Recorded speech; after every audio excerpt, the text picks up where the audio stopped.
Ako prezident policajný zbor dal políciu mafii, výsledkom boli vraždy.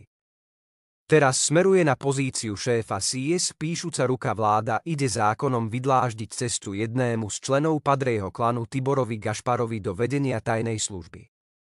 Zdvihnutý ukazovák smerujúci nahor práve Tibor Gašpar odovzdal ako prezident policajného zboru políciu do rúk nitrianskej mafie, na ktorej čele stál Norbert Beder.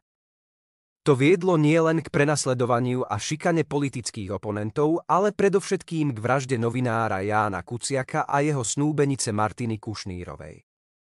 Silueta busty teraz je tento človek predsedom výboru pre obranu a bezpečnosť a Fico by z neho rád urobil riaditeľa SIS. Teda riaditeľa tajnej služby. Všimnite si, čo stvára taký šutaj eštok, aj keď sú naňho namierené kamery a je so svojím konaním konfrontovaný verejne aj súdnymi rozhodnutiami.